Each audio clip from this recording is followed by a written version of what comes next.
You're listening to the Voices of the Vic podcast with Ben Aiton and Mike Duffy.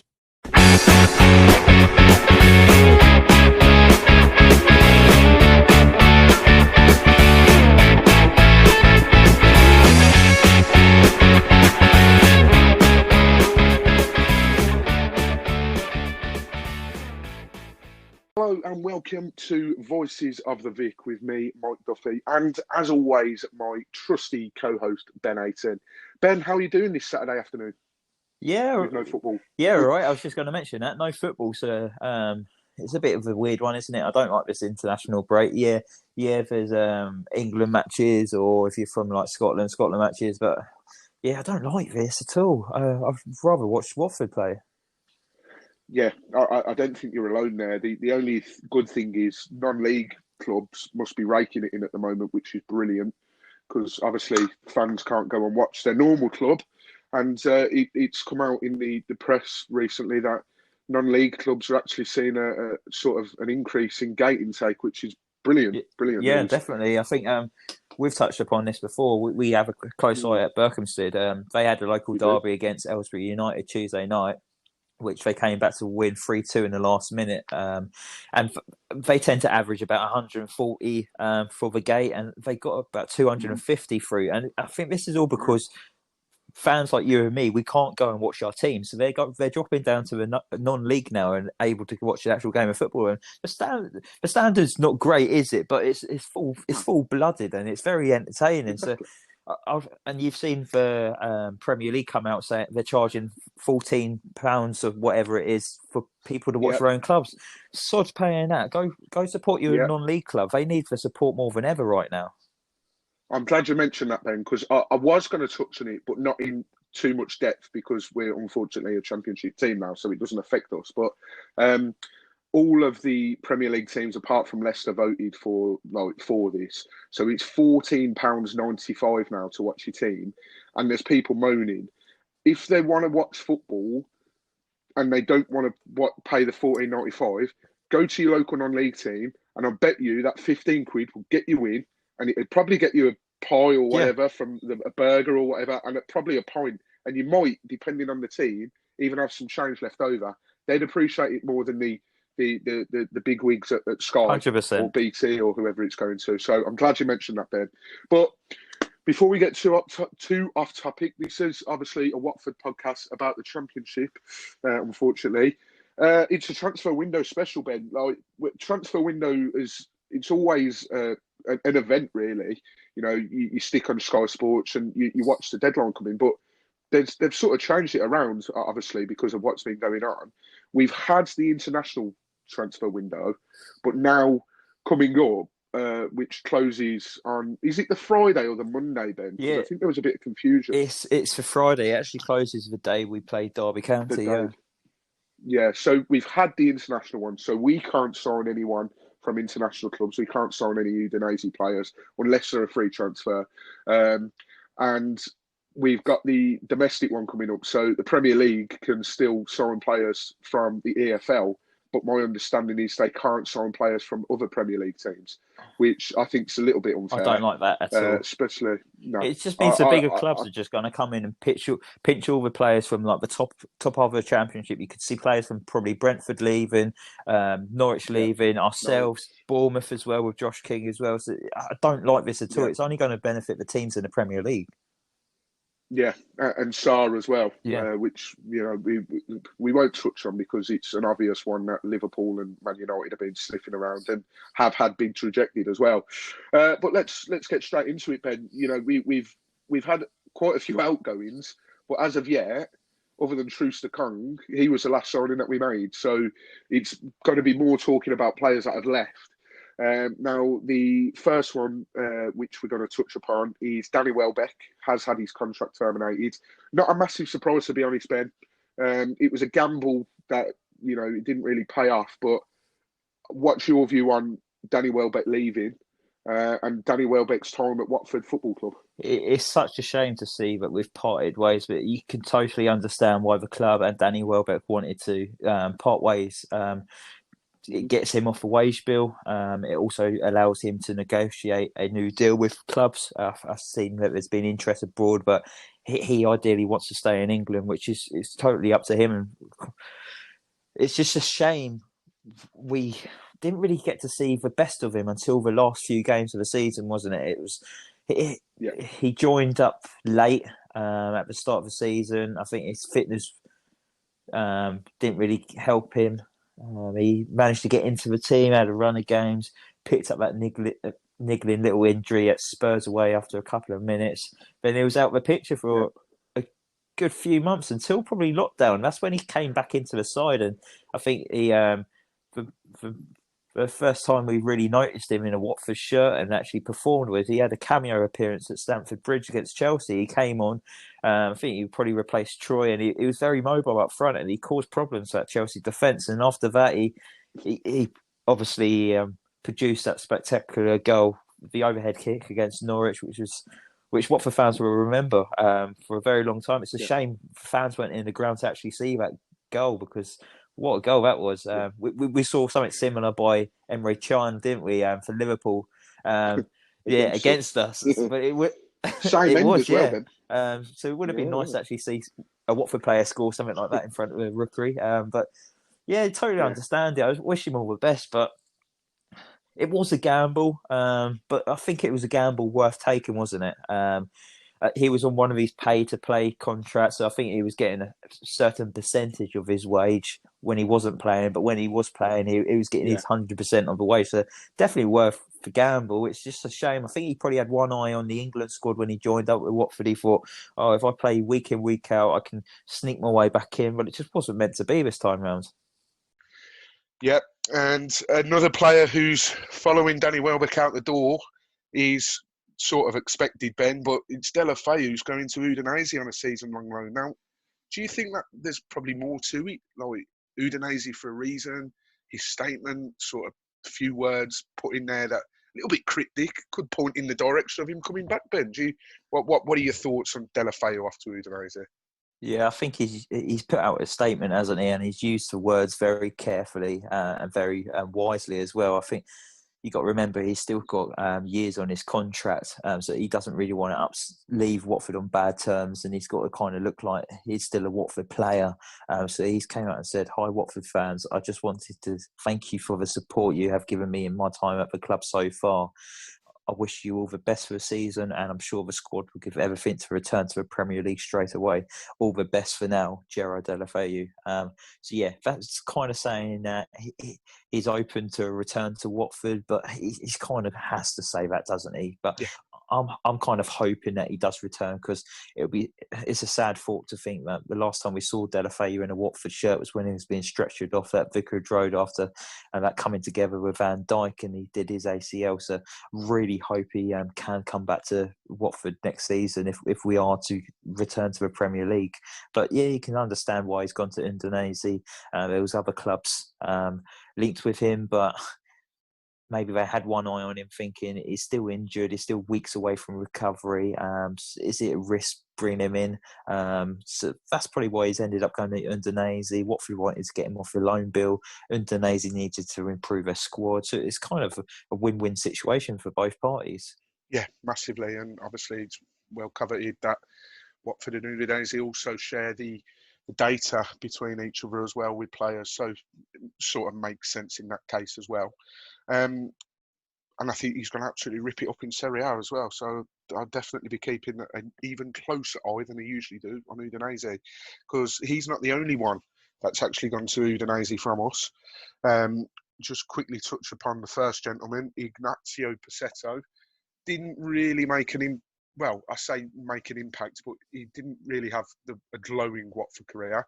But he certainly made us remember him by coming on, and his first action against Tottenham Hotspur, only going to save the goal. He kept the ball from going over the line by millimetres. Surely worth a place in the Watford Hall of Fame, Ben. Yeah, he goes down into the Watford Hall of Fame of memorable debuts, doesn't he? He joins Juan Carlos Paredes for his his thunderbolt effort of the crossbar against Bolton, he was absolutely outstanding that game. And then it didn't really work out too well for him after that. But Pussetto never really got a chance, really. I liked his work rate off the ball. I thought he was good doing that. But he's ended up going back to Serie A with Indonesia. And I think he's probably more suited for Italian football than he is English football. Yeah, I think so. And, I think he was quite well liked over there. I read a few of the comments welcoming him back. And the fans seemed delighted that he was back. And another player that they're going to be delighted to have back, his return 6 years later, is Roberto Pereira. Now, I don't want to dwell too much on his time as a Watford player because we could literally spend a whole podcast near enough talking about him and the thoughts of Watford fans on him. But pretty much on his day, Ben, one of the better players that we've signed in the Pozzo era, but he's played in the Champions League final. How would you sum up his time as a Watford player? Hit and miss, really. He's one of these people that blows hot and cold. When he's blowing hot, he's on fire. He's one of the best players in the Watford side, technically. But when he's off it, he's stone cold. And he's probably a bit of a passenger in that Watford side as well. But I was really excited when we signed Roberto Pereira. I thought it was a signing of intent from the Pozzos. It was like, this is the kind of way we want to play in the Premiership. Picking him up from Indonesia, which was brilliant as well. One thing that kind of stands out for me, and I don't think I could ever forgive him, is that one-on-one he had with Ederson in the FA Cup final. That would never leave my mind. It's like if he managed to score there, would we have gone on and lost as heavily as we did? Could we have got a 1-0 win and just held out for it? But it's all ifs and buts, isn't it? But would have been 6-1 then. It'd be 10-1. They would be fuming. Yeah, exactly. No. But hit and miss really for Pereira. It's very inconsistent, and yeah, it is a shame. Just quickly, favourite goal of Pereira's, because my word, he's pulled out some corkers in a yellow shirt for us, hasn't he? Yeah, if you look at his YouTube video of all his Watford goals, he looks absolutely outstanding. He looks like that. He performs like that every week, but unfortunately, it wasn't. Loads to pick from. But if I had to pick one, it would be the one at Wolves away at Molineux, outside of a right foot. So we just went 1-0 up with Capoue. I think then Wolves took a restart. We won a ball back really quickly, went up the other end within 20 seconds of a restart, and Pereira outside of his foot just dinked it in. And it was absolutely amazing scenes. I just couldn't believe that we actually scored 2 goals away from home in the size of 60 seconds. Well, yeah. Back in the days when we used to score away from home. We haven't actually done so this season, but we've only played 2 away games, so I won't be too critical. My one for pure selfish reasons is the opening day against Brighton, where he's absolutely leathered it in from a corner. I think it was a Hollebass corner as well, outswinger. And each of a goal. Yeah, brilliant goal. I was in a bar in Lanzarote watching it. I was there in my Watford top, and opposite me was an old Brighton fan. That was delightful. So I'm picking that one. But yeah, I'd like you to be in a bar on holiday. Yeah, well, you know me. I was having a coffee. Do you remember a time we was in a tapas bar in Barcelona? We was playing away to Middlesbrough, weren't we? And we was trying to find anywhere that was playing a Watford game. We managed to go down like a bat strip and found this tapas bar. And luckily, they popped it on for us, and that was when Hollebass scored that screamer for outside the box, and we went absolutely mental. I think some of the locals were giving us the looks. It was like, what are these lot doing over? Yeah, I remember that because it was the worst beer I've ever drunk. So, but yeah, we found somewhere. So it's alcoholic, so I'm not going to complain. But yeah, I think Pereira's time at Watford, hit and miss, mixed bag really on the reviews. But overall, happy. He scored some important goals for us and some scorchers as well. So, and then we like sending multiple players out to the same team because we've done just that to CSKA Sofia.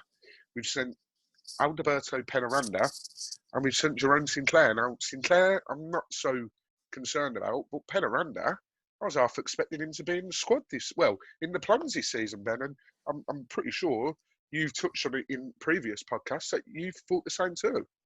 Yeah, I really like the style of player that Penaranda is. I love a flair player. Reminds me like of Forestieri. Love that player that just is in that hole and he can create something out of nothing, and it just brings loads of trickery. But yeah, he's not featured in the league match day 18 squad. He's came off the bench against Newport. So yeah, he's not really stood out for me this season. Ivic probably wants him to go out and get game time as well, but yeah, he came with a lot of reputation, didn't he? He was very highly rated. We beat him a lot of big size to his signature. It probably helped that Granada was the other team involved, though. But yeah, it's a strange one to see him leave. I thought he would have had an opportunity, especially with we haven't got too much striking option at the club. If a few leave at the end of a window, like Troy and Andre Grazer, possibly linked with moves away still, so would have liked to see him stick around and maybe fill a spot on the bench, but he's out there getting game time, which is going to be vital for his career. But Jerome Sinclair, I'm not too fussed about, really. I'm more concerned that he's still a Watford player. We've terminated contracts before with players, and we've not done it with Jerome Sinclair. Like, you send players out on loan for their development, for them to improve. Jerome Sinclair hasn't done it with any of his loan spells. If anything, he's gone backwards, and it just puzzles me how he's still a Watford player. Yeah, also sort of reminds me of a Alex Jakubiak 2.0 in the sense of we just cannot let him go and send him out on loan as well. Yeah, also another one that comes to mind is that Michael Falevi. I think he did all right at AFC Wimbledon, but he never set the world alight. I mean, I think he's been released this season. It's just it's important for these youngsters to go out and get experience and improve, isn't it? Like we've got that young Ryan Cassidy who's on loan at Accrington Stanley, and he's hit the ground running, hasn't he? So it's massively. Really interesting to see how he gets on this season. Yeah, looking forward, and hopefully he can live up to the hype. There's definitely more hype around him than there was Jakubiak and Falevi, so fingers crossed. Talking about young players and hype, we've seen him a couple of times in the Carabao Cup. He's Agakwia, and he's signed a 2-year deal, a new 2-year deal, I should say. And we've also sent him out to Serie C side, Como. Now, I tried to do some research on him, but I'm not going to lie, couldn't find anything. I've just about found a website, but it was all in Italian. Shock. But, you know, if he's going abroad to get game time, and more importantly, if he's getting regular game time, I suppose we can't really argue too much, Ben. Yeah, not at all, and he's going to a different country as well, so that's going to help him as well. It's difficult moving to a different country, so it's going to be good for him to see how he actually adapts as well, and see how strong his mentality is. But yeah, he's featured in the League Cup. He hasn't put a foot wrong. He's impressed. So yeah, he fully deserves that 2-year deal and a line spell to a Serie C club, which I think he'll do very well at. I really hope so. I'll definitely be keeping an eye. Good old Flash Score app. If you don't have it already, download it. Not that we're sponsored by them or anything, but yeah, you can keep track of the scores even in the most obscure leagues. So I'll be keeping a close eye on that one. Fingers crossed for him. So that's all the players that have gone out. It's been a little bit more quiet on the players coming in front then. I just want to, shall we get the ridiculous ones out of the way first? Because there's two names that's come up. We touched on this first gentleman last week. Mario Balotelli. Would you have him? Yes or no? No. I think he's too disruptive. If we want to get out of the Championship and end up getting to the Premier League this season, we cannot afford to have someone of Mario Balotelli's mentality at the club. I'd rather sign Luigi over Mario. He's too disruptive. I just don't want him at the club. I'd rather a young, hungry striker over him. Yeah, no doubt. the experience he'd bring would probably be invaluable, but he's too much of a troublemaker. No, thank you very much. Last time we had a troublemaker, I think it was Gabriel Tamas. He got into all sorts of trouble behind the scenes. But one thing would be for sure, if we did go up, he'd know the best fireworks place in town for the promotion party. Oh yeah, there are fireworks in the hotel room, eh? Yeah, exactly. We'll steer clear, thanks. Another player who's been linked, and again, Ben, I can't believe I'm actually bringing this up. Some of the names, by the way, just quickly: Yaya Toure, we've spoke about, Mario Balotelli, and now Mario Mandzukic. Is that how you pronounce it? I don't know. I'm terrible with pronunciations. But, yeah, spot on. Like, this was brought to my attention by one of our listeners, Hamish, I think his name is. Goes by Hammy P on Instagram, and he wants us to sort of our thoughts on it. My thoughts are not a chance at all. Not in a month of Sundays. Like, where do they come up? Genuinely, I just genuinely think that someone is sitting at a computer. They've got a club generator. In fact, it's one of these things that you see. It's a random player. And then it's just a random player generator. I'm guaranteed. I'm just. It's a lucky dip, isn't it? It is. Like, how did they come up with this? Mandzukic. I'll call him Mario as well.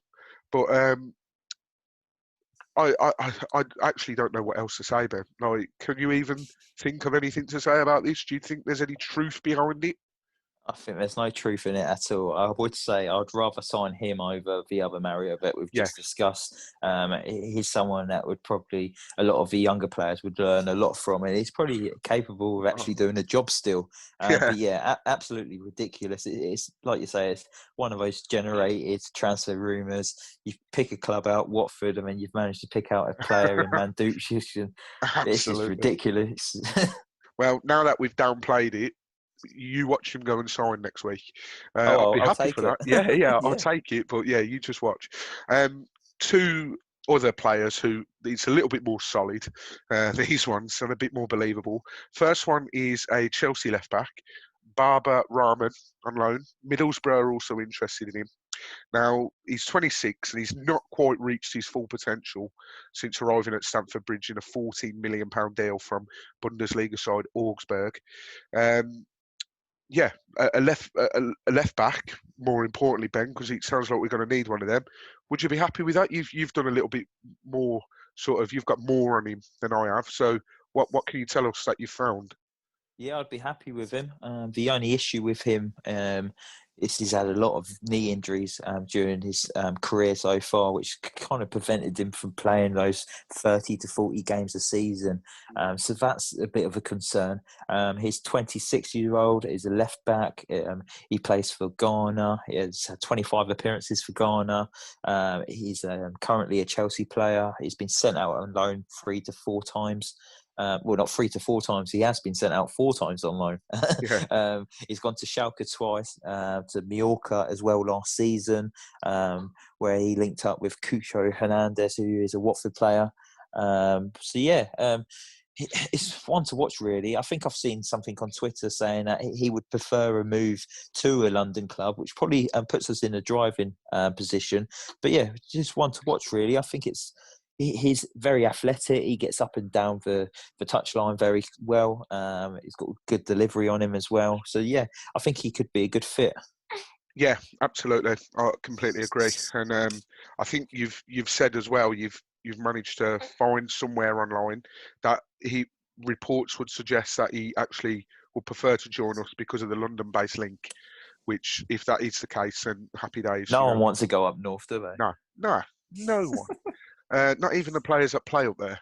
But yeah, another player from another London club, Arsenal this time, is William Saliba. According to reports online, he's set to join a Championship club before the deadline in 6 days, as we record this on October the 10th. So the deadline's on October the 16th.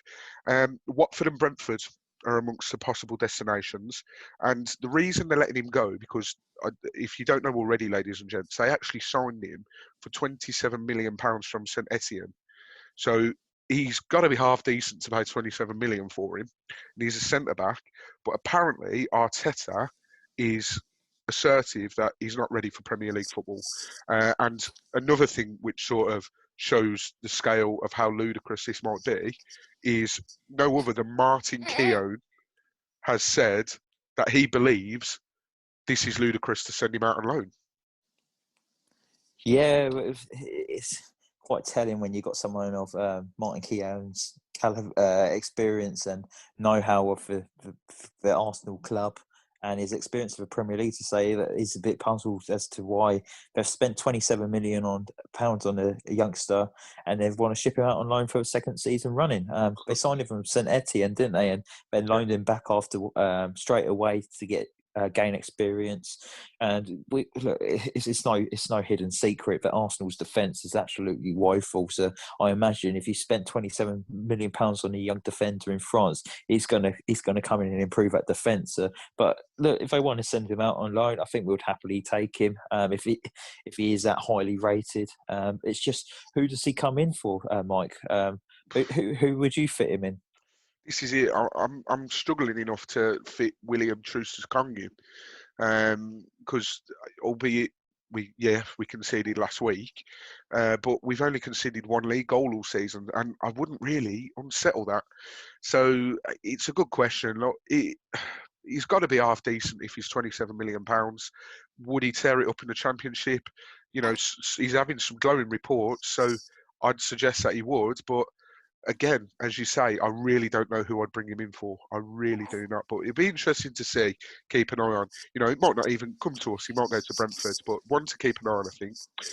So, on to a new part of the show. We've not done this before because I think this is the first time we've actually recorded in the international break, but we're just going to do a quick roundup of the international sort of games that involved our players, really.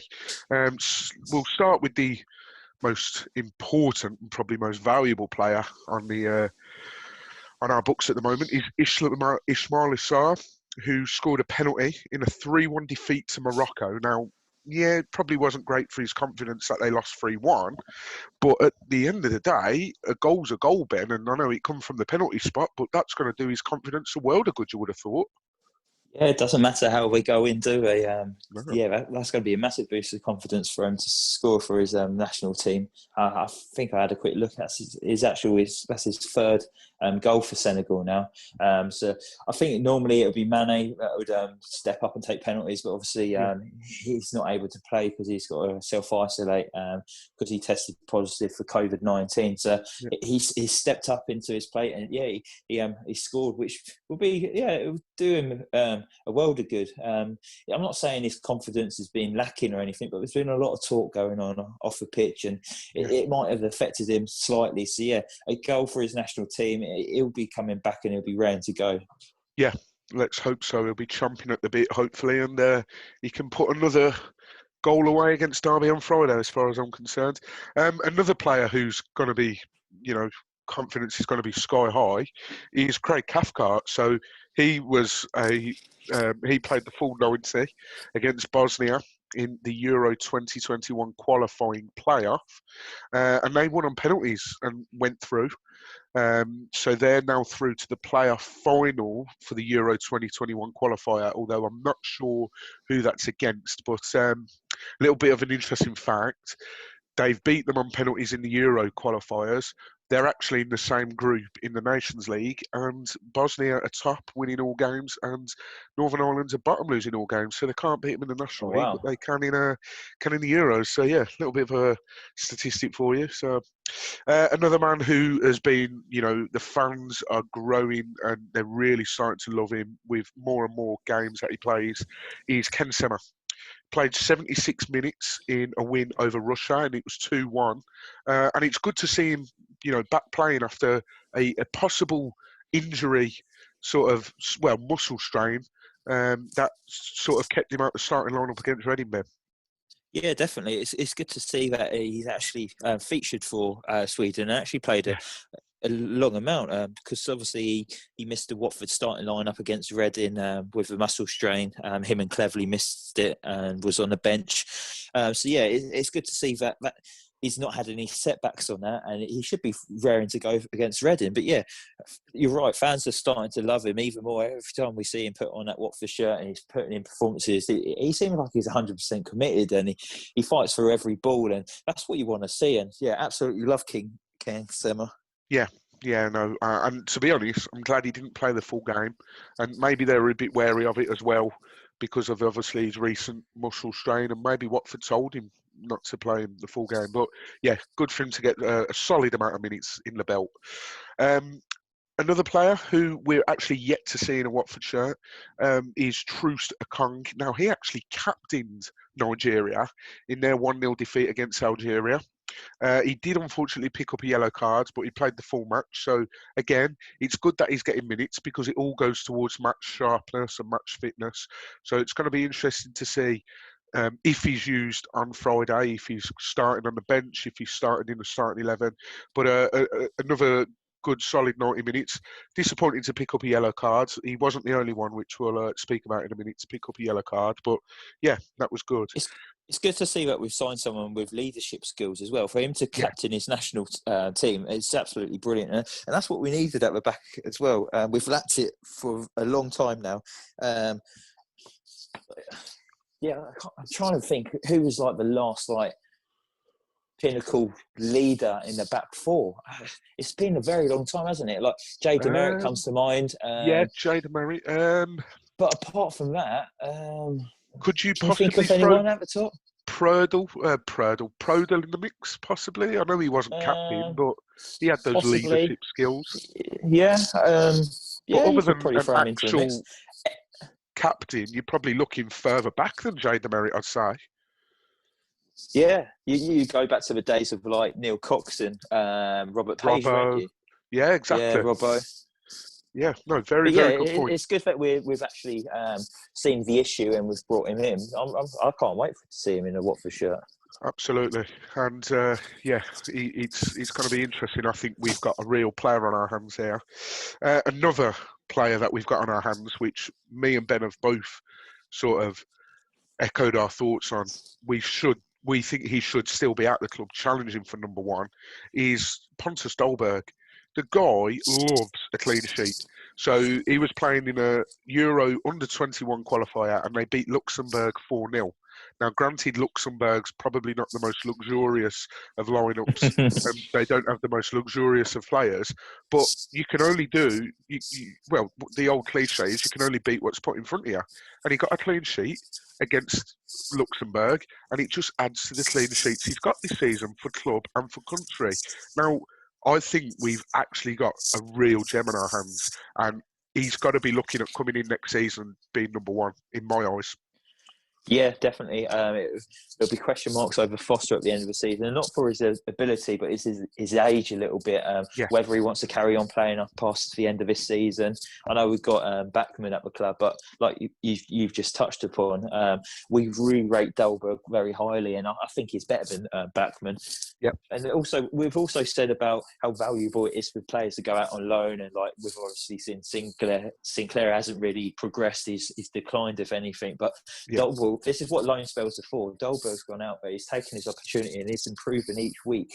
And it won't be long until he's probably in that Swedish team again because he has got a full Swedish cap as well. Yes, they very much highly rate him over there. They've sort of tipped him to be the new Isaacson, the Swedish goalkeeper that was at Man City a few years ago. He was a legend for Sweden, he was. Wasn't he? So for them to tip him to be the next, Isaacson, it shows that they're putting real faith in him. And let's hope that we do the same. And the same can be said for Aguakia abroad as well. Let's hope his development can sort of go the same path. And then lastly, the last player to make an international cap this week was Sierralta. Now, he's not looked the best. He's looked okay, but nothing to write home about. He played the full 90 in a 2-1 defeat to Uruguay, and he also got booked as well. But you've actually seen online, Ben, that it sounds like he had a decent game for Chile. Yeah, he was one of the standout performers. I've seen that he was outstanding, and which we've seen him play for Watford this season in the League Cup, and I don't think he's been very impressive against Oxford United or Newport County.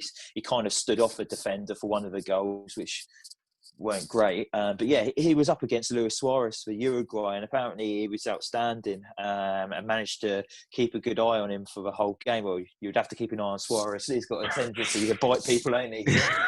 Exactly, yeah. But yeah, he did a good job, and if he can bring that kind of form back, I don't think he's going to get into the starting lineup, but when called upon, if he can bring that kind of form, I think that would be brilliant for Watford. Yeah, absolutely. Like you said, Ben, I don't think he's going to be starting anytime soon. But, come January when the FA Cup comes around, if he gets a run of games or if there's a load of injuries and he gets a game and he can sort of replicate those performances and, never say never in football. But, Definitely. yeah, no, that's all of the international players that plays for Watford. To be honest, not many on that list, but as far as I'm aware, I'm more than happy for there not to be. Like, don't get me wrong, it's great to see that your team can produce players that can play for the national team, but in a pure selfish way, the more people we have at London Coney training for the next game, the better in my eyes. Yeah, 100%. It gives Ivic more of a... He gets to know his players more. The players get a bit more recovery time. They get to understand his philosophy. We can organise the shape still, sort out set pieces. It's yes, we all want international players, but I think this is a season, especially in transition. We kind of don't want too many international players because they're going to be going off in that. But the players that we have got out on international duty, I imagine they're being looked after by the national team, and they'll come back and hopefully will be fighting fit to come back in and play against Derby on Friday night. Yeah, fingers crossed. Unfortunately, a player who won't be available to play against Derby on Friday night, which we're absolutely gutted about, and it also goes to highlight that I don't have the foggiest when it comes to guessing, because we knew that he was injured. You had a mare with this one, I had the biggest mare possible. We knew that Tom Delibashiru got injured. We didn't know the extent of it on the last podcast, and I said, I personally think he will be okay. Poor lad has then been ruled out for 6 weeks. 6 weeks. I wish it was 6 weeks. 6 months, and also requires surgery. He's done his ACL like Gerard Deulofeu did. How gutting is that for Tom? Like, he's just come in and he's sort of making a name for himself. He's put in 2 bloody brilliant performances, and then this goes and happens. Yeah, well, firstly, I don't want you to do my lottery numbers if you can predict injuries like that. But yeah, absolutely gutting for him. I don't want to go too much into it because we spoke at length last week about Deli Bestry. But yeah, just had his opportunity and then poor injuries, which is setting back for 6 months. But hopefully he recovers really quickly and we can get to see him again because he was starting to flourish, and I think we could. It's definitely one for the future, but it was just starting to get into that side, wasn't he? And yeah, he's had this setback, but he seems like quite a strong mentality guy. I think he'll be all right. He'll come back stronger. I don't think it will affect him too much. So it'll be positive, and he'll come back when he's ready. Yeah, no, I'd echo what you've just said. I think he will come back, and he's got that stronger mentality. You can see already. Hopefully, he comes back and he's twice as better. Somebody who is coming back, well, 2 players really, but firstly, we'll touch upon Will Hughes, the albino Iniesta, as I like to call him. Like, how big a boost is Will Hughes coming back to the squad? Oh, it's a massive boost. He's got the championship experience, but it's not just about that. He's a quality player. He's like a Premier League standard player, and to have him on board for next season, which I think Adam Leventhal's touched upon for The Athletic, which he released today on Saturday. He says that Will Hughes is committed. He is committed to Watford for the whole season, which you'd kind of hope for anyway because he's under contract. But sometimes you get agents in the ear saying, "Oh, you're better than this. You need to move on." But he's fully committed for Watford for this season, and that's all I want at the moment. And to have him back, like you say, it's like a brand new signing. It's really happy to have him back. And like we popped a picture of him out training on our socials. And it got lots of likes in that, and you could tell that everyone's happy for Hughesy to return. It's an added boost to our promotion campaign, isn't it? It's only going to help. It really is. And you talk about players, their agents maybe saying you can get a move away or the Premier League quality in the Championship. another player who's going to be coming back to the squad after putting in a transfer request originally, Etienne Capoue. So I would imagine at the start of this season, the club would have said, if we've got either one of Will Hughes or Etienne Capoue, then we're laughing. But we're in a place at the moment where actually we've got both of them.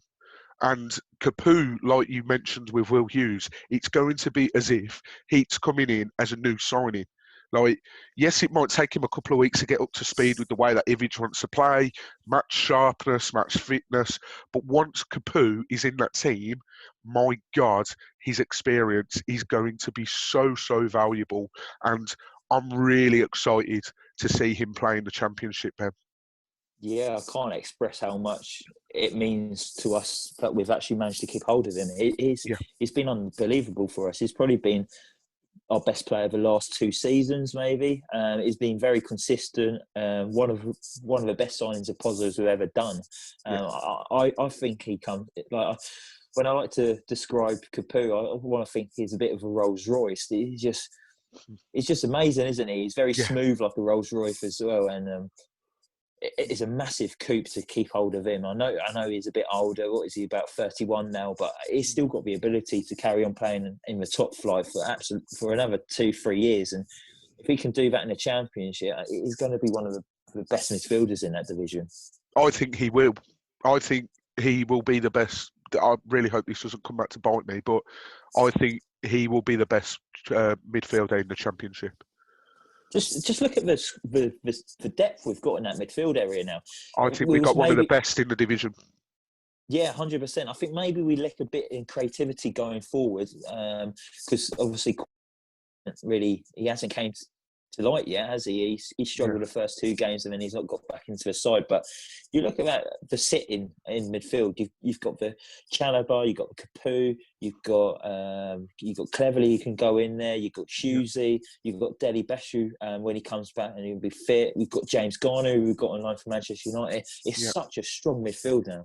It really, really is. And when everybody's fit, like, that's just going to be like amazing. Do you know what? I don't envy Ivic here because he's got one hell of a job on his hands to pick the best midfield. Yeah, he's got a massive headache. I do not want to be in his position. No, definitely not. I didn't want to be in his position a few months. Well, when he first joined, and he saw how many players wanted to leave and the injury list. But now he's got players fit and he's got some of his own players in. I still don't want to be in because it's such a tough job to pick who's going to be playing week in, week out, because you've got to make hard decisions and some decisions are going to upset players. But you've got to do the best for the club, and I really trust Ivic in that.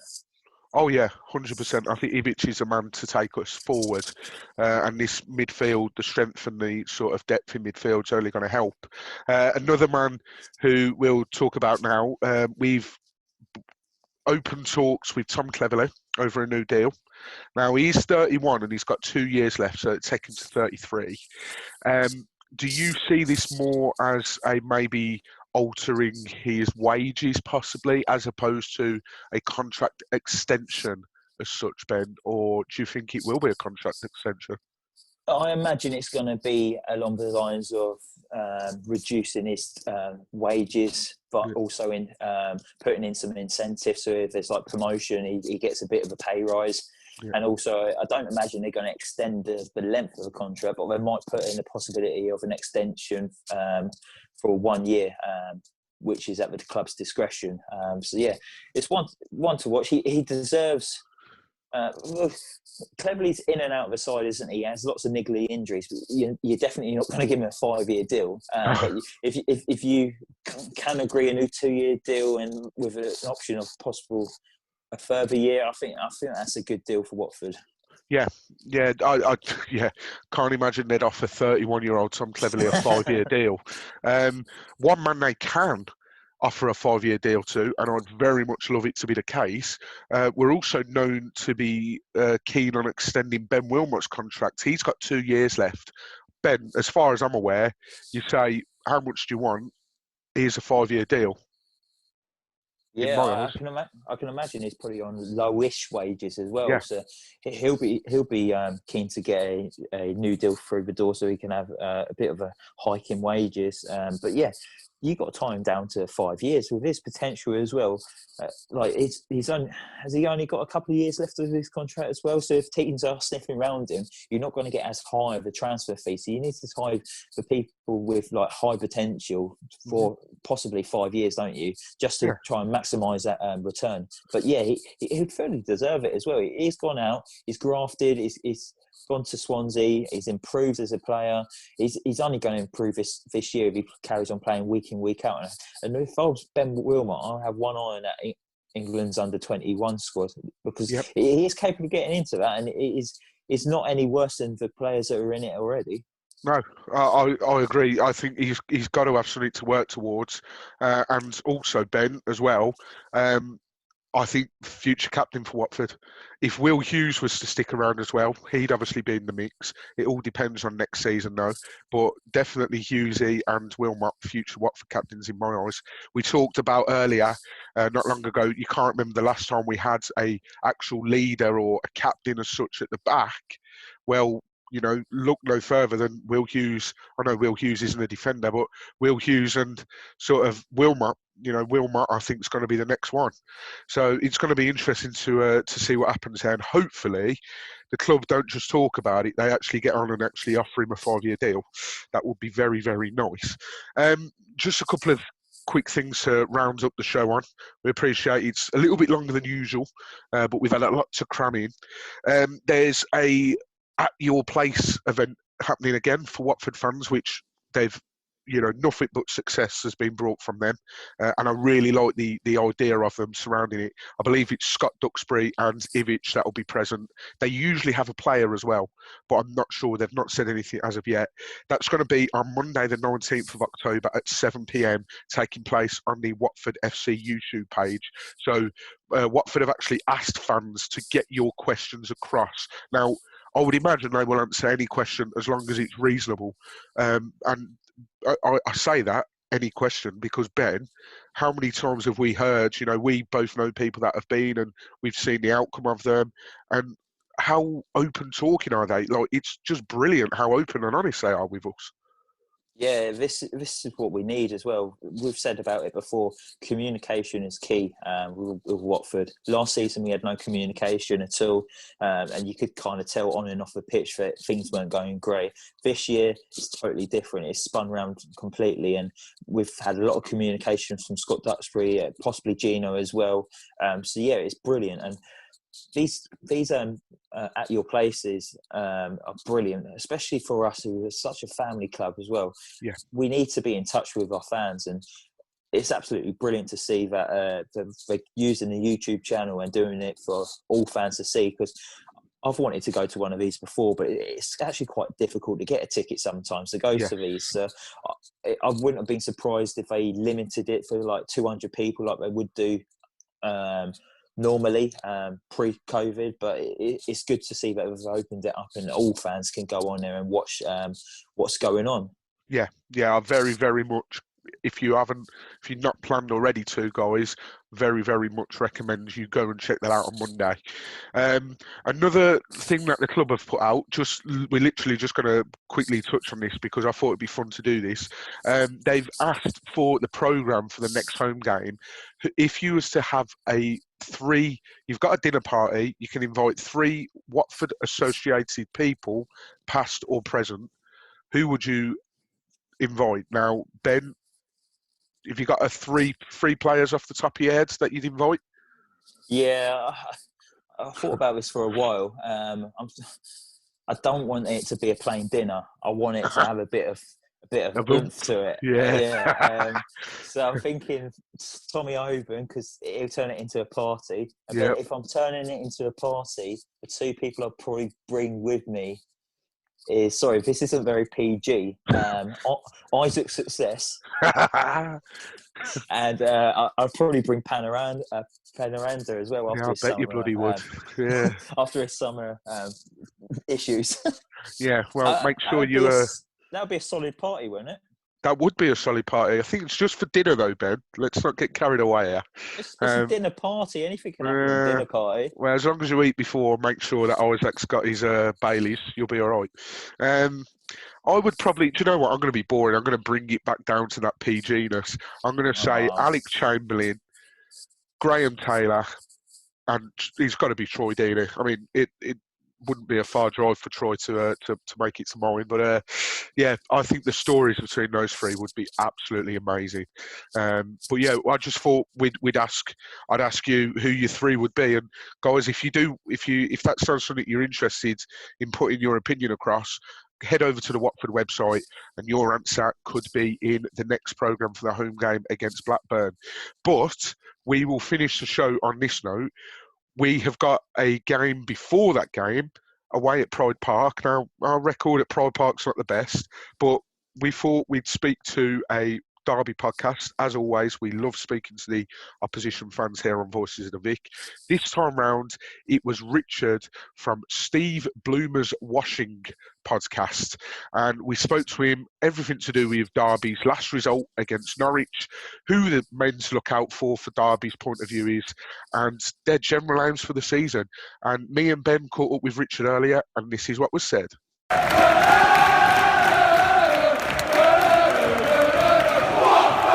Yes, we're joined here by Richard Cutchat from the Steve Bloomer's Washing podcast, the Derby County podcast, all about Derby County. Now, first thing, we don't usually ask this, Richard, but what's the motivation behind it? Because obviously Steve Bloomer, as many fans might know, is the leading all-time top goal scorer for Derby County. And the pre-match song before the game is Steve Bloomer's Watching. Is it a little bit of play on words from you guys there? Yeah, absolutely. It is. The person that set up the podcast and our producer, Chris Parsons, supposedly he grew up thinking that it was the words were Steve Bloomer's Washing, and I think sang that for a number of years on the terraces. And I think other fans have said similarly, but they've often mixed up the words when they've kind of first discovered it. So it's kind of a reference back to that, and a little bit of fun play of words. But we always find it funny when it pops up on Sky Sports or Quest or something when we've been featured in some way or shape or form. And it's stuck for the last 3 years or so. Brilliant. I thought it might be something similar, so that is very, very good. I do like that. Let's get stuck into it with the game off the back of the game that you've just played before the dreaded international break. A 1-0 win away at Carrow Road against Norwich side, who, similar to us, have also come down from the Premier League. Was it a well-fought 1-0 victory, or was it a scrappy 1-0 victory? How was it from the Derby County camp coming out of that game, 1-0 winners? Yeah, it was a huge relief, not just to get the win, but to get a clean sheet. The week before, we'd been absolutely pumped 4-0 by Blackburn after going 3-0 down in the first 14 minutes, and those 3 goals coming in the space of 3.5 minutes. So we needed a big change. Cocky made 4 or 5 changes to the team. We went to 4-5-1. We packed the midfield with energy and desire, which had been lacking and had been questioned by both the manager and the fans after we had got pumped by Blackburn. So it was real return to basics and a real move away from Philip Koku's philosophy, which is much more about building from the back, playing, so-called the right way. And that hadn't been working for us. It worked for us in stages last season, particularly in the second half of the season. But this season, we've been playing very poorly out from the back. We've been suffering from teams pressing us very effectively.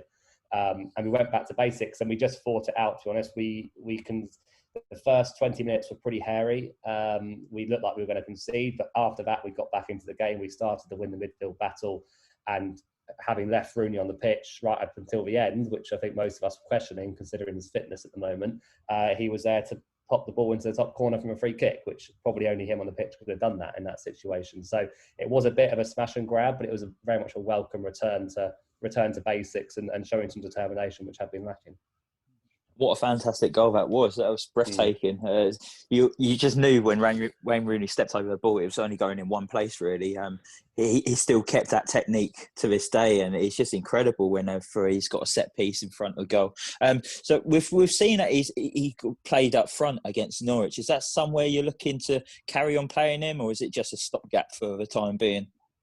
Yeah, I think it was definitely a stopgap for Norwich. It went relatively well in the first half, and the start of the second half, he was holding the ball up and bringing other players in. What he can't do, and got showed up quite a few times, is once he's brought a winger into play after holding it up and the winger shoots forward, Rooney can't keep up to get into the box, and often we were putting balls into the box and there was no one on the end of them. So I don't think it's a long-term solution. We are looking still for a striker to replace Chris Martin, who we let go to Bristol City, and he's had a real impact at Bristol City as a target man. He's so good at bringing other players into play, and we haven't really got that. Waghorn's injured as well at the moment, so I don't think he'll be back for Friday. So Rooney's a bit of a stopgap. We have been linked to Charlie Austin. We were linked to some strikers from abroad, but didn't pull those deals off before the deadline. So I think Rooney might stick up there for a couple more weeks while we wait for Waghorn or reinforcements, but I don't think it's the long-term solution. He's just not mobile enough to do the job. So we'll see how we evolve. What's going to be really interesting is, does Koku kind of stick with this more back to basics approach, or do we try and go back to a more expansive style of play? That'll be interesting to see on Friday. It will be. It'll be very interesting, not only because of that, but also because a famous game that sort of ruined Rooney's career, he sort of alluded to it in interviews before. He sort of knew his Man U career was over when we beat Man U 3-1 at Vicarage Road and Rooney was playing that day. So if he wants to stay up front for the game on Friday, I'm more than happy for that to be the case. But you mentioned there that you're in the market for a striker, and you mentioned, Charlie Austin. That'd be a brilliant signing, personally think. You've bought 7 players in, if my research is correct. I believe Nathan Byrne from Wigan, David Marshall from Wigan, Matt Clark you've brought in on loan from Brighton. You've brought a young goalkeeper in from Canvey Island called Emmanuel Oidem. My pronunciation's going to sort of show me up here for the next 2. But Mike T. Weirk from FC Groningen, Jordan Ibe as well, and then Camille Joswiak from Lech Poznan. So you've brought in 7 players there. I know you've touched on the fact that you need another striker, but just from those 7 I've reeled off, are you satisfied with that transfer business that you've done so far, or...? Yeah, I think most of our kind of assessment of the transfer window is it actually has been, for the first time in a few years, quite a thought out window. They've targeted where we need to have improvements, and that's probably a result of having a manager in charge for a whole pre-season and the full season prior. So we've actually put a bit of planning in. We have changed the philosophy. Obviously, Derby have been big spenders in the league for 4 or 5 years now, and that hasn't worked in the sense we haven't got promoted and the squad got bloated. And the last 18 months has really seen us try and reduce the wage bill, get kind of big earners who weren't playing away from the club. And we've brought in, it's interesting because 7 players plus potentially 1 more, it does sound like a lot, and it is a lot. But when you think that Byrne and Marshall are 2 very, very experienced Championship players who have slotted straight in, Byrne's been fantastic at right back. Jayden Bogle, who we sold to Sheffield United, was great for us and was good going forward, but Byrne just brings a bit more experience and solidity to that side. And David Marshall was the goalkeeper we were crying out for all last season. So those 2 are quite simple signings. Ibe obviously isn't playing yet because he's still working his way back to match fitness. We could perhaps see him on the bench on Friday, but I certainly wouldn't expect him to start. Juzvek is the left or right winger we've signed from Lech Poznan, as you said, and he's looked very lively straight away. He seems to have fit in. And then Matt Clark, we got on loan again. We had him on loan all of last season, so he doesn't feel like a new signing. He feels like kind of part of the furniture. So in terms of the kind of squad churn, we've probably done quite a good job in settling players in, which sounds odd considering we've had lost the first 3 games of the season. But I don't feel like I can put it down to the squad not being familiar with each other or too many changes. I just think they're working for a few other issues, and we have had a lot of injuries. The likes of Waghorn and Tom Lawrence particularly not available at all yet at the top end of the pitch would probably make a difference to this team. Last season, we see you finished 10th in the Championship, 6 points off the playoff places. What's the aim for Derby this season? Is it to try and get into that playoff position and try and push for promotion? Yeah, it certainly should be. And I think that's certainly the way that Philip Koku was talking, is Derby should be challenging for the top 6 and should be getting into the playoffs. It's a funny one because the squad has just had quite a bit of churn, particularly if you think about the season prior to last when we had Frank Lampard and our 3 best players were Mason Mount, Harry Wilson and Takeo Tomori, who were all on loan and obviously all went away again. So last season was a bit of a patch-up job, and this season we hopefully kind of feel like you're coming out a little bit of that with some experienced players brought in. I think when the players get fit, talent is there in the squad. Obviously, Christian Bielik was a big signing for us last season, and he's been out for 9 months with a knee injury, and he should be back probably in the coming weeks. He'll make a difference in the midfield or centre-back area. The squad is strong enough to get top 6, but we need to find the right way to play, and that's, I think, what Philip Cocker is grappling with at the moment. Yeah, it'd be very, very interesting to see who is actually there come the end of the season, because the season so far, we've seen in the Premier League some unpredictable scores, and I think that's massively down to the fact that there's no fans in. We're yet to see quite the same in the Championship, but the Championship's a long old season, so there could be some interesting results on the way, but it's one to keep an eye on. We've just talked about who you've brought in there. It could be a player that you've just brought in, but who would you say that your danger man this season is? Oh, yeah, tough one. Well, if he's standing over a set piece, it's got to be Wayne Rooney. But and outside of that, I think this Polish lad, Kamil Józwek, looks really lively, and he hasn't. He made an impact away at Luton on his debut. Obviously, we lost that game, but he did make a real impact in that match.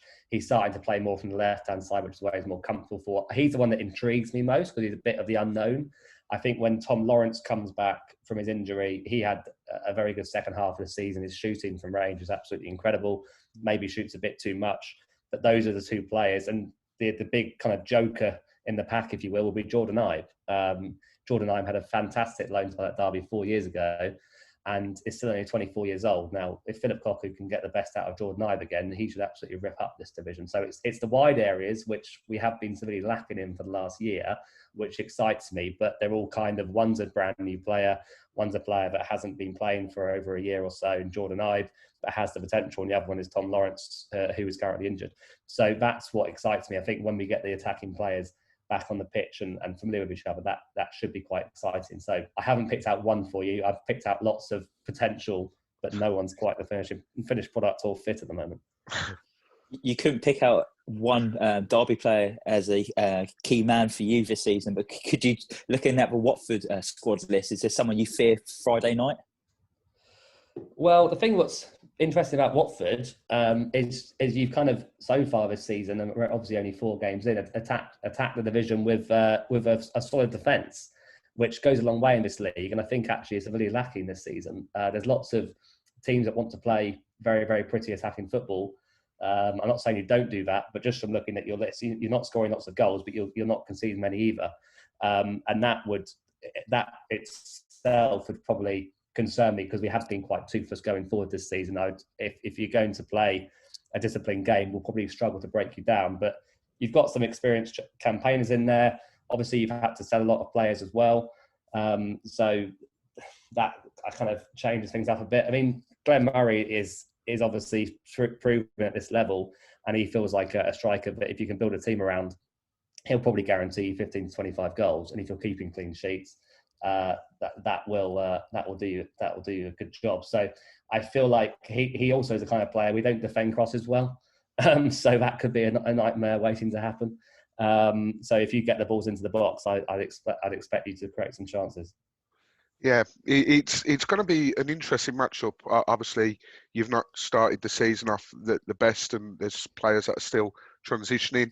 And likewise for us, obviously, we've only conceded the 1 goal, that George Puskas goal against Reading in defeat. But as you say, we've not quite found that click up front yet, so we're not scoring many goals. So it could be quite tight. But this is a part of the show where we do, unfortunately, have to throw you under the bus a little bit and sort of push you to a score prediction. Now, before you do that, it is I think it's probably apt to point out that in 15 years, we've only won twice at Pride Park. And it was 2-1 on both occasions. So with that in mind, or is that not going into the thought process here? Is it just based on what you've seen so far? What would your score prediction be for Friday night under the lights at Pride Park?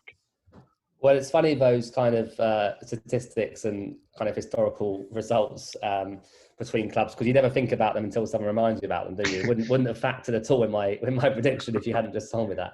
I don't think it really does have any bearing. Watford obviously a lot more set up to go and get a result than Derby. I think Derby are very inconsistent at the moment. I've got no idea what they've been doing with their 2 weeks off. Hopefully they've been working on something, particularly kind of attacking movement going forward. It's going to be a low-scoring game. I could see it being 1-1, to be honest, or 0-0. I'm going to go 1-1, so at least give us a couple of goals to entertain us. I'm not going to say Derby are going to get a win. I've got no idea what kind of Derby are going to turn up. I'm going to throw you under a bus even more with this the final question. We tend to ask everyone who comes onto a podcast, they're free to go up and free to go down for this season. So I'm just going to ask you the same question. Who do you reckon the three are going to go up and the three to go down this season? God, free to go up this season. I would have said, I'm still going to say Brentford.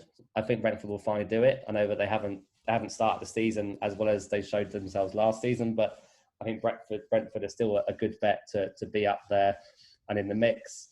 I think it might be Bristol City's season, and then from the promoted teams, you think at least one of the promoted teams going up.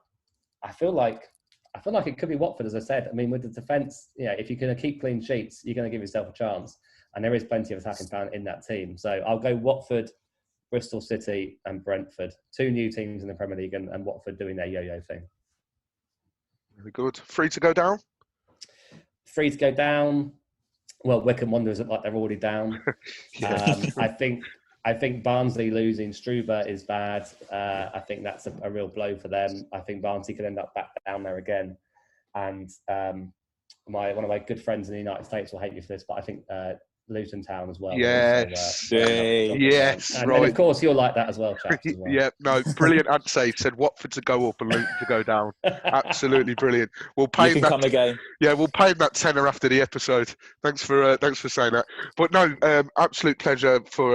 Thank you very much for coming on, Richard. Hopefully, as you say, it is an interesting game and. We see some goals because both teams haven't quite seen that so far in our respective seasons. But thank you very much for coming on, and hopefully, if it is a win, it's not too much of a pacing because you've said Watford to go up and Luton to go up, so Luton to go down. So already you're quite high in my estimations, and I'm sure you'll be sort of in a similar vein to our listeners as well. But thank you very much for coming on, Richard. Yeah, thanks a lot. Pleasure, chaps. Take care. And you.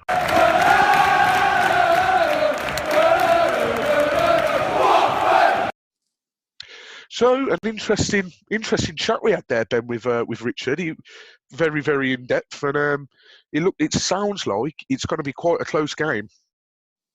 Yeah, I think it's going to be very tight. He definitely knows his stuff, and that's refreshing to have. I'm not saying the other people we've had haven't been. Yeah, Jesus Christ, Ben. In depth or anything. But yeah, no, I really enjoyed that one. He definitely knows his stuff, and it's interesting to see that they've actually been playing Wayne Rooney up front now. He hasn't really got the legs for that anymore. So if that continues Friday night, I think I'm happy for that. I'll take that all day long. Yeah. I might pop down to Pride Park because it's not far from here. I might stick my boots on if Wayne Rooney's up top, and I'll play at the back for Watford if need be. But yeah, that could be the last opposition podcast after some quite harsh reality words there, Ben. But no, I know what you meant. But yeah, very, very interesting. I think it is going to be quite a low-scoring game. I think this is going to be another one where I actually think someone will nick it. I think it's going to be a 1-0. It's going to be a scrappy game, and someone will nick it. And hopefully, that somebody will be Watford. But yeah, he's definitely allowed to come back on as well because of his predictions to go up and to go down. So yeah, Richard, if you do listen back to this, you are very much welcome back on. We'll probably speak to you again when we play at Vicarage Road. But yeah, we didn't want to go too much into depth about the Derby game because we've kept you long enough, listener. But one thing I do want to end the podcast on, it's quite a sobering sort of ending to the podcast. As we record this today on Saturday the 10th of October, it is World Mental Health Day. Now, me personally, I think it shouldn't be nailed down to one day. I think the conversation of mental health, whether it's for men or women or whoever, I think it needs to be talked about around the clock and focused on around the clock. Like 2020 has been the weirdest, hardest, toughest year that I've known in my lifetime. And I'm sure a lot of people will agree. So there'll be a lot of people out there that are struggling with it. You can't freely do stuff like we used to be able to. You might not be able to see members of family for health reasons. You might not be able to see friends. You might not be able to leave the house because of, the bubbles and stuff like that. So if you're struggling, please make sure you reach out to somebody, whether it's a friend, whether it's family, whether it's a work colleague, whoever. It can be anyone. You do not need to suffer alone. And just know as well that if you think you're being a burden on somebody, nobody will think that. You do not suffer alone. It's okay not to be okay. And I genuinely do mean that. Like, it shouldn't be nailed down to one day. I get that most of these sort of things have a national day, but for me, it's round the clock. It's 365 days a year, 24/7. So if you're listening to this and you're struggling yourself, no matter how much or how little, please speak to somebody. Our DMs are always open. Our personal DMs are always open, whether it's on Facebook, Twitter, Instagram, you name it. If you need to chat, then, myself and Ben, we're here. Everybody else, please make sure you speak to somebody and just know that you're not alone. But yeah, I just thought it'd be very appropriate to end the podcast on that, given what day it is today. But hopefully, next time we speak to you, we will be speaking about a victory at Pride Park and 3 points for the Hornets. Fingers crossed that is the case. And thank you very much for tuning in as always. Drop a like and a retweet on the post about the podcast as well. More awareness that we get, the better. And thank you very much for listening, guys. Enjoy the rest of your weekend and come on, you Horns.